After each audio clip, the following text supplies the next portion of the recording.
Jangan sampai yang sudah tertinggal ditambah dengan adanya efisiensi, Hindu di Nusantara makin tertinggal. Sebelum efisiensi, seperti yang saya katakan tadi, sebelum efisiensi kita masih banyak catatan nih, ditambah efisiensi. Bisa untuk menyuarakan itu juga sebenarnya butuh support dari pemerintah sekali. Kita sangat berharap buat Bapak Presiden ya, Pak Prabowo, untuk supporting yang paling utama lah. Kemudian untuk Pak Purbaya mungkin juga fasilitas itu tidak mendukung. Sehingga kontras banget dengan apa yang menjadi cita-cita kita. Kemenak misalnya, atau Kementerian Agama, kita ini adalah generasi bangsa Indonesia juga. Sehingga budaya-budaya dari Hindu-Hindu yang beragam di Nusantara itu menjadi bagian budaya di Indonesia juga. Stungkare ini akan memperkaya kebudayaan di Indonesia juga, mencitrakan Indonesia itu yang Indonesia yang indah. Mungkin banyak dirjen Hindu, bimas Hindu di masing-masing. Yang tadi beliau bilang rencana-rencana aja, kayak gitu aja hasilnya. Ataupun tidak mendapatkan dukungan dari pemerintah, ya benar kita akan tertinggal seperti itu. Rumah ibadah di daerah masing-masing. Kalau bisa kondisi yang paling ekstrim di pelosok daerah seperti apa, baik itu jalan dan lain sebagainya, dan bahkan kondisi mungkin situs dan lain sebagainya yang tidak terawat. Kami Hindu Channel akan janji di kiriman Bapak Ibu, dan kami akan share di media sosial kami, karena supaya kami tidak hanya omon-omon saja. Saya sebagai umat Hindu ingin maju ketika support dari pemerintah tidak mendukung. Saya harap dengan adanya podcast ini itu dapat menjadi sebuah catatan bagi pemerintah untuk terus mensupport kita yang di luar Bali maupun di Bali.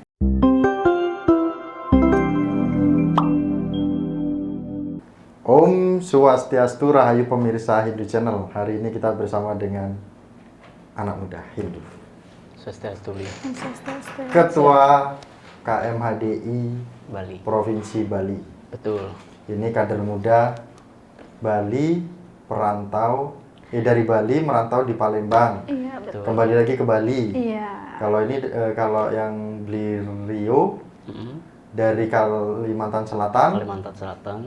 Bertarung menjadi ketua KMHDI Bali. KMHDI Bali. Semakin keren aja.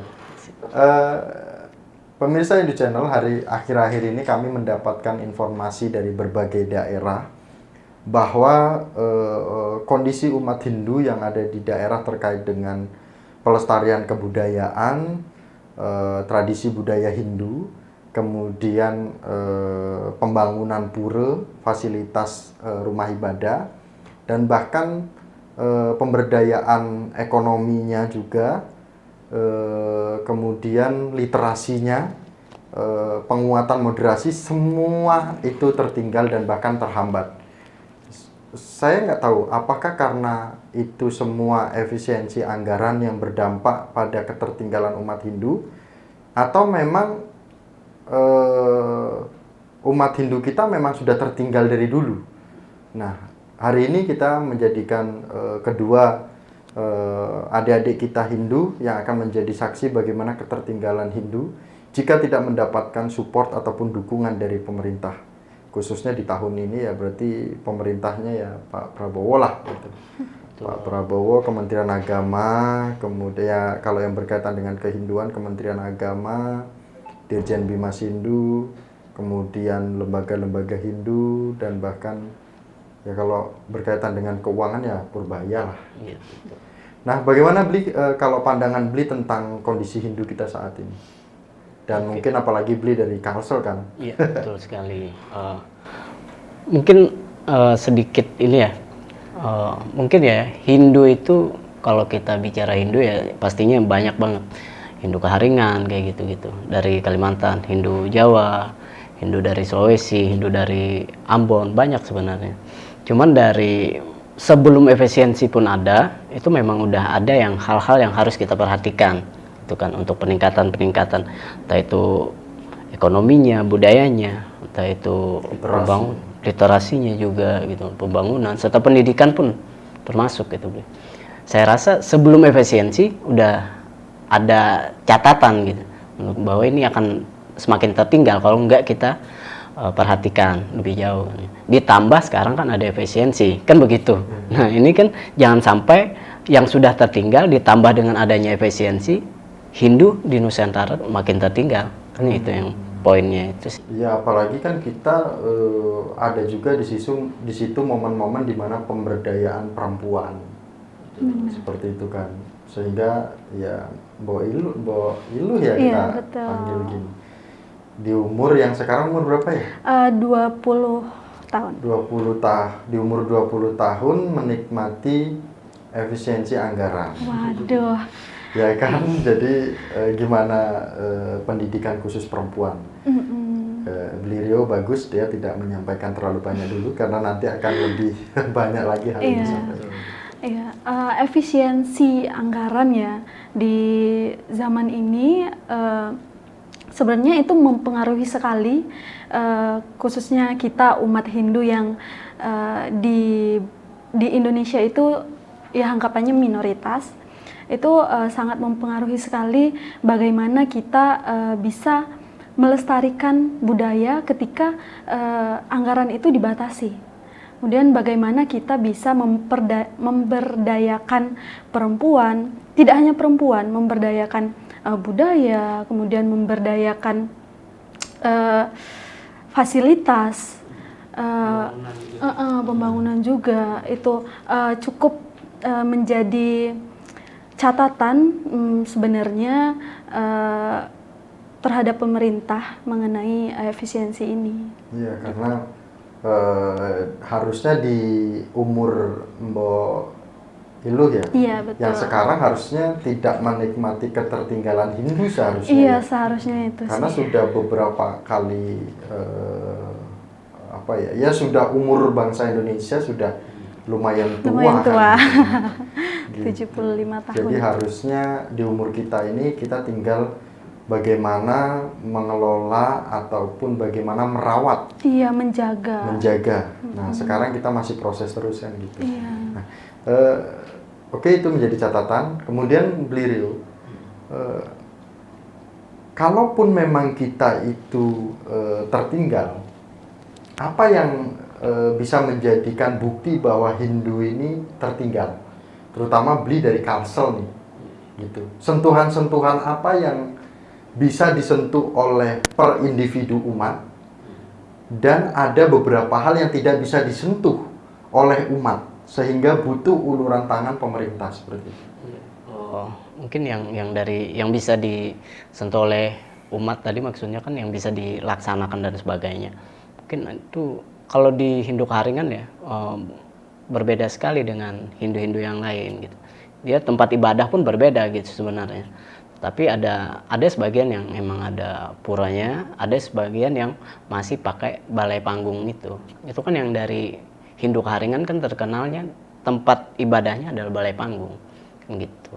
Sebenarnya itu yang masih bisalah diberikan sumbangan lah oleh teman-teman gitu. Jadi PT-PT lah gitu misalnya untuk pembangunan balai itu masih bisa lah gitu mereka usahakan, balai basara dan sebagainya itu masih bisa diusahakan. Hanya saja berbicara generasi Hindu itu kan banyak hal, entah itu ekonomi Hindunya, generasi dari pendidikannya. Nah pendidikan itu pun beragam lagi, pendidikan khusus Hindunya gitu. Literasi kehinduan dan sebagainya, kemudian fasilitas pendidikan pada umumnya kayak gitu, itu masih banyak dan itu yang nggak bisa dijangkau oleh masyarakat langsung, sehingga ada butuh uluran tangan dari pemerintah yang punya kebijakan kan gitu. Iya, karena ada juga yang pernah cerita ke Hindu Channel, Mas, kami baru pertama kali itu mendapatkan support dari pemerintah, mendapatkan bantuan dari Dirjen Bimas Hindu. Baru pertama kali ini, dan itu pun kami adakan di tempat yang belum pernah umat Hindu itu hadir. Ya salah satunya kayak di hotel gitu, di lapangan besar dengan desain yang mungkin umat itu merasa puas, bangga menjadi Hindunya karena bisa mengumpulkan umat Hindu sekabupaten, bisa mengumpulkan umat Hindu sekecamatan, yang dimana kita tidak bisa menjangkau dana untuk membiayai itu. Iya. Dan bahkan kita bisa mendatangkan tokoh-tokoh atau cendekiawan Hindu dari luar daerah, terutama dari Bali misalkan, karena masalah pengetahuan tentang kehinduan. Kalau untuk menjadi bangga menjadi Hindu, ya Jawa muncul tokoh-tokoh Jawa, di Bali muncul tokoh-tokoh Bali dan lain sebagainya dari daerah lain. Ini mungkin kerinduan yang mereka inginkan. Ya, itu pasti. Nah, dari sinilah akhirnya mereka semangat untuk bagaimana kita membangkitkan ekonomi. Lah, kalau sampai tahun ini ataupun tahun selanjutnya kita tidak mendapatkan hibah ataupun tidak mendapatkan dukungan dari pemerintah, ya benar kita akan tertinggal seperti itu. Jadi cerita-cerita itu benar ada. Gitu. Nah, kalau dari kondisi yang pernah dirasakan oleh Mbok Ilu, dengan seperti juga yang disampaikan bahwa tertinggal dari sisi pendidikan dan sebagainya, seberapa sedih sih seorang anak muda kok melihat Hindu yang sampai saat ini masih seperti ini gitu? Iya, tentunya sedih ya melihat generasi muda Hindu yang saat ini karena efisiensi anggaran, kemudian mereka tidak memiliki pendidikan yang layak. Karena pendidikan itu kunci dari kesuksesan. Iya, terutama kita saya sebagai mahasiswa Hindu, gimana sih saya melihat adik-adik saya yang masih SMA, yang masih SMP, yang masih SD tidak mendapatkan pendidikan agama Hindu yang seharusnya didapatkan, tapi mereka tidak dapat karena pemerintah tidak memfokuskan pada pengajar agama Hindu yang ada di luar Bali. Saya ada pengalaman, saya dulu SMA di Lubuk Linggau, itu tepatnya di Palembang. Di sana saya sebenarnya mendapatkan pendidikan agama Hindu, tapi hanya segelintir, tidak banyak. Dan pembelajaran agama Hindu itu di luar sekolahan, seperti pasraman, begitu. Ya, pasraman di beberapa daerah memang ada juga. Gitu iya, kan. Cuman betul. ya ala kadarnya. Iya, ala kadarnya banget. Hanya ya udah gitu aja. Ya gitu. udah, kayak ya. jadinya kayak nggak ada semangat baru gitu. Iya. Nah, kalau ini fasilitas ini didukung oleh pemerintah, saya yakin 5 tahun, 10 tahun ke depan Hindu akan bisa menjadi masyarakat yang juga menjadi kebanggaan bangsa Indonesia. Betul. Seperti itu. Karena kan kita bagian dari NKRI, betul sekali. Ini karena posisinya Bli sebagai ketua KMHDI, kayaknya kok tadi tidak sebegitu jauh ya jangkauan Bli untuk sebenarnya siapa sih yang berwenang ini gitu loh, untuk bisa membantu meningkatkan SDM Hindu dan bahkan fasilitas-fasilitas Hindu seperti itu. Mungkin kalau kita di KMHD ya sempat kita saling sharing juga untuk urusan ini. Jadi kita di organisasi itu tidak hanya memikirkan regenerasi di organisasi kita, tapi kadangkala kita berpikiran luas juga. Gimana kita setelah berorganisasi kita jadi apa, kan kayak gitu. Banyak hal yang ingin kita ciptakan, adalah salah satunya cita-cita sekarang kan bagaimana caranya ada pemimpin-pemimpin yang lahir dari Hindu, kan itu. Jadi hal itu yang perlu kita pikirkan. Tetapi dari konteks regenerasi yang baru lahir pun fasilitas itu tidak mendukung.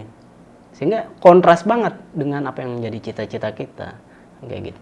Sehingga untuk siapa yang berwenang dalam mengatasi ini ya berbagai pihak gitu. Masuk kita KMHD mewadahi untuk berorganisasi dari Kemenak misalnya atau Kementerian Agama atau Dirjen juga, itu harus saling support gitu. Kan banyak hal gitu. Misalnya di daerah-daerah terpencil misalnya atau yang 3T lah gitu.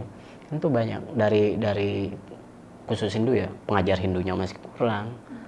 Ruang-ruang pendidikan Hindu masih kurang. Sistem kurikulumnya belum jelas, belum matang kan kayak. Ini yang harus kita perhatikan dan semua pihak harus terlibat gitu. kan gitu. Kan banyak dirjen Hindu, bimas Hindu di masing-masing provinsi, kan itu harus mengambil peran yang sama. Nah, Tapi apakah mereka ada anggaran kan gitu sih? nah ini betul sekali. Nah, ini sebelum efisiensi seperti yang saya katakan tadi, sebelum efisiensi kita masih banyak catatan nih, ditambah efisiensi. Nah kan ini yang jadi PR kembali, kan gitu. Atau memang ada anggaran cuman malas untuk bergerak kan kita nggak tahu. Nah ini yang harus disadarkan bareng-bareng kan gitu. Banyak. Kemudian misalnya beli izin lanjutnya. Banyak yang misal yang berperan dalam pengalokasian dana, misalnya Pak Purbaya misalnya kan gitu. Nah, kemudian atas seizin Pak Prabowo juga kan gitu. Ini harus menjadi perhatian juga. Ketika kita sudah siap dari elemen Hindunya kan gitu, tentu pemerintah juga harus siap menggelontorkan dana support untuk generasi-generasi Hindu di berbagai daerah kan gitu. Itu baru di Kalimantan itu yang semacam itu. Tapi saya sebagai KMHDI organisasi tentunya mendapatkan informasi-informasi sama halnya kayak tadi itu. Ada yang daerah tertinggal juga dan sebagainya. Contoh di Ambon misalnya, teman-teman kita KMHDI sering sharing dia untuk kondisi mereka di sana. Bahkan yang ruang kelas pun sama sekali tidak layak gitu untuk dihuni atau untuk menjadi ruang aktivitas pendidikan. Nah, ini yang harus diperhatikan. Ampun dan sebagainya. Itu sih PR-nya. Dan kemudian kalau misalkan ada pun anggaran ya harus tepat sasaran dong. Betul. Ini. Gimana tadi disambung kalaupun memang ada anggaran dari negara ya harus tepat sasaran seperti yang disampaikan bahwa di Ambon masih memprihatinkan terkait dengan ruang sekolah, fasilitas, apalagi pasraman mungkin nggak ada di sana. Yeah. Dan bahkan rumah ibadah mungkin belum terpagar kan gitu. Yeah. Oke, kalau bicara tentang fasilitas mengajar itu di bagian timur, khususnya di Ambon, kemudian kita berbicara di Papua, tidak hanya fasilitas mengajar dari segi agama aja, dari konteks yang lain, bidang yang lain, semisalnya sekolah yang formal aja mereka masih kayak kekurangan, bahkan banyak anak-anak di Ambon, di Papua yang tidak memiliki fasilitas belajar yang memumpuni. Itu pendidikan itu sebenarnya adalah penting sekali untuk didapatkan dari usia sejak dini hingga saat ini. Iya sih, memang setuju saya. Memang kalau tokoh-tokoh kita mungkin sudah menyampaikan ya, mungkin 10 tahun lalu sudah menyampaikan bahwa kita siapkan generasi kader yang sudah siapkan saat ini untuk ke depan. Ke depannya masih menikmati fasilitas yang ala kadarnya. Ala kadarnya. Jadi rencana-rencananya tidak tertarik. Iya, betul. Nah, ini juga akhirnya menjadi pertanyaan kami kepada pemirsa Hindu Channel, baik yang di Bali, yang di Jawa, kemudian yang di Lampung, yang di Bengkulu, yang di mungkin di Jambi, mungkin di Papua, Sulawesi, dan lainnya. Tunjukkan kepada kami bahwa benar apa yang kami diskusikan, bahwa Hindu itu masih tertinggal. Kirimkan ke nomor WA kami, kemudian kirimkan di media sosial kami, dan bahkan DM langsung, video akan kami share untuk sebagai bukti bahwa Hindu kita itu masih tertinggal. Baik dari sisi mungkin ada video kondisi pura, kemudian kondisi pasraman, dan bahkan kondisi lainnya boleh dikirimkan. Dan bahkan mungkin ada rumah-rumah ibadah yang tidak memiliki legalitas namun saat ini sedang sengketa, mungkin kita kirimkan juga. Betul. Supaya untuk menjadi bukti kan, bahwa ketertinggalan kita itu tidak hanya dari sisi ritual saja, seluruhnya. Legalitas sampai pola pendidikan seperti itu. Bagaimana dengan pengantar saya seperti itu? Sepakat banget ya, sepakat banget. Jadi, boleh tanggap. Karena itu yang saya sampaikan tadi, itu baru dasarnya itu. Karena kita Hindu ini kan beragam, baru agamanya itu beragam, kebudayaannya, tata caranya, sebagainya, itu beragam juga. Nah ini yang jadi PR dasar pertama tadi yang saya sampaikan adalah pendidikannya harus kuat dulu. Kenapa pendidikan kuat? Untuk merawat budaya-budayanya. Bagaimana kita merawat budaya? Kalau pendidikan aja, akses pendidikan aja kita nggak dapat. Gitu. Ini yang menjadi PR selanjutnya ke atas. Ini baru jadi dasar itu dari pendidikan itu sendiri. Tahu ruang fasilitasnya, tenaga pendidiknya, kurikulumnya, kan kayak gitu. Baru ini kita bisa menjadi Hindu yang kuat juga. Kalau nggak ada yang dasar ini pendidikannya, ya kita nggak akan seperti yang tadi Bli bilang rencana-rencana aja, kan kayak gitu aja hasilnya. Kalau seandainya seandainya nih bahwa Bli adalah kader yang atau generasi Hindu yang 20 tahun 30 tahun ke depan Hindu masih tertinggal, seberapa marah sih Bli sebagai Hindu?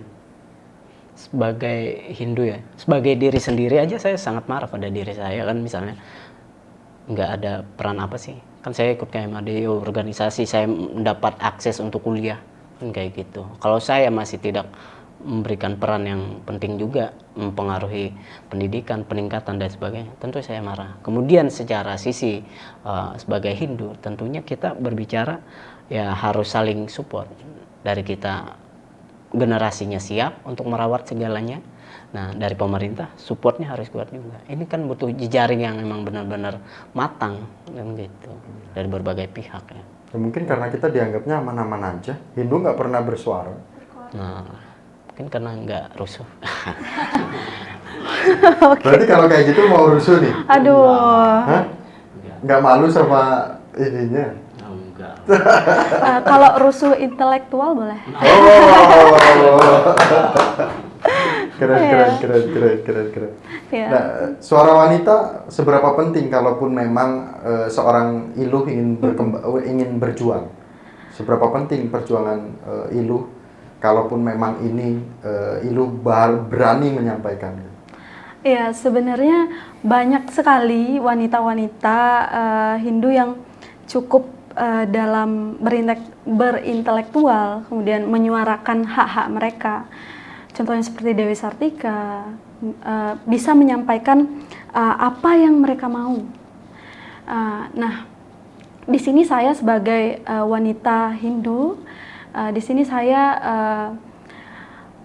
melihat banyak sekali planning-planning, rencana-rencana umat Hindu ke depannya untuk membangun umat Hindu yang maju, yang jaya, entah itu dalam segi pendidikan, budaya, dan fasilitas-fasilitas, dan juga saya melihat banyak SDM yang bisa untuk menyuarakan itu.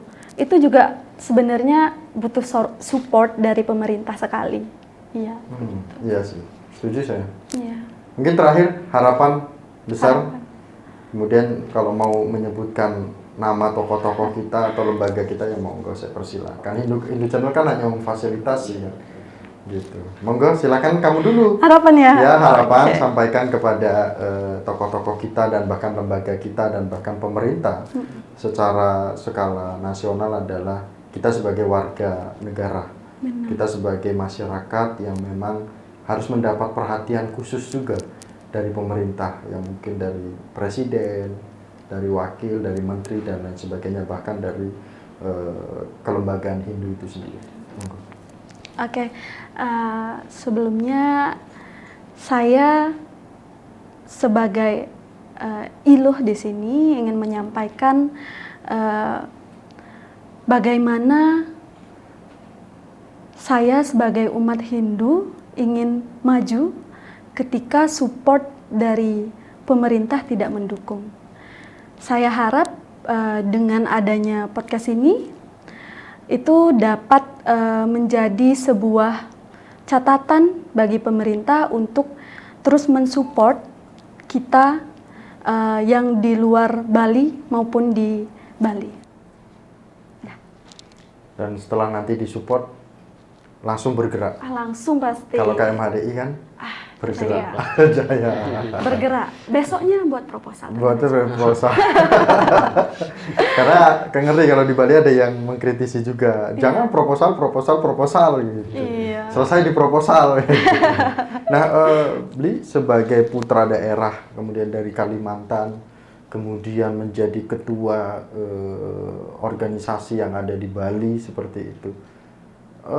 Bagaimana Bli memohon kepada lembaga kita dan bahkan kepada pemerintah terhadap kondisi Hindu, dan mungkin harapan ini ditujukan kepada siapa dan untuk siapa, dan apa yang akan ditawarkan program-program mungkin yang mendukung pemerintah. Betul. Ya, seperti tadi yang kita sampaikan kan, banyak hal yang jadi PR di kita, di umat Hindu, khususnya tidak hanya Hindu Bali ya, Hindu Nusantara. Nah, semenjak kita melihat Hindu di Bali, secara ekonomi juga sudah cukup bisa berdiri sendiri, ekonomi sendiri sudah mulai kuat, secara kebudayaannya sudah dapat support oleh pemerintah Bali itu sendiri. Ya, kita inginnya tidak hanya di Bali yang perkembangannya gitu, tapi ingin juga yang lain-lain itu menjadi perhatian yang sama oleh pemerintah daerahnya, baik itu juga dari sisi lembaga keumatannya itu harus mensupport kita gitu. Jangan hanya kita ingin di luar sana itu perkembangannya, kemajuannya sama dengan Bali, punya budaya yang kuat ya gitu kan, pakar-pakar yang bagus.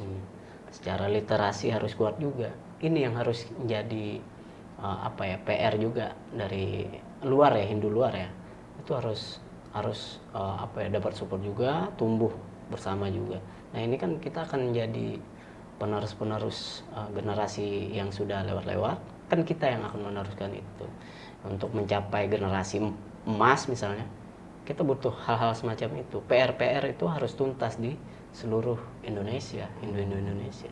Sehingga besar betul harapan kita pada pemangku kebijakan, baik lembaga keumatan, untuk segera memperhatikan ini. Kemudian juga kita sangat berharap buat Bapak Presiden ya, Pak Prabowo, untuk menjadi supporting yang paling utama lah. Kemudian untuk Pak Purbaya mungkin juga ya, pembagian ekonominya mungkin bisa dihibahkan pada kita, generasi-generasi Hindu ini. Mohon diperhatikan juga bahwasanya kita ini adalah generasi bangsa Indonesia juga, sehingga budaya-budaya dari Hindu yang beragam di Nusantara itu menjadi bagian budaya di Indonesia juga. Setungkara ini akan memperkaya kebudayaan di Indonesia juga, mencitrakan Indonesia itu yang Indonesia yang indah. Mungkin itu harapannya pada para petinggi-petinggi negara ya. Mungkin itu, Bli. Terima kasih Bli Rio, semakin keren saja.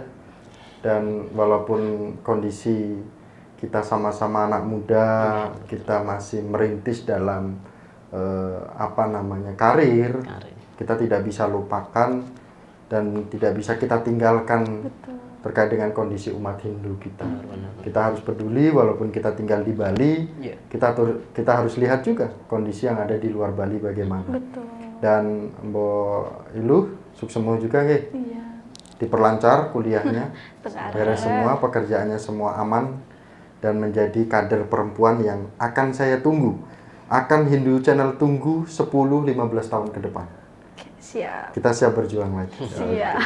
Dan pemirsa Hindu Channel, kami akan tagih lagi, buktikan bahwa ketertinggalan umat Hindu itu ada di daerah, dan jangan yang hanya mendapatkan hibah itu saja. Betul. Kirimkan videonya, kondisi pura, kondisi kelembagaan, kemudian kondisi yayasan dan lain sebagainya, dan bahkan tidak adanya legalitas pembangunan rumah ibadah di daerah masing-masing. Kalau bisa kondisi yang paling ekstrim di pelosok daerah seperti apa, baik itu jalan dan lain sebagainya, dan bahkan kondisi mungkin situs dan lain sebagainya yang tidak terawat. Kami Hindu Channel akan janji, kami akan lihat di kiriman Bapak Ibu, dan kami akan share di media sosial kami, karena supaya kami tidak hanya omon-omon saja. Kami tutup dengan Paramasanti bersama dengan anak muda yang luar biasa. Paramasanti. Om Santi Santi Santi. Itu semua? Siap. Mau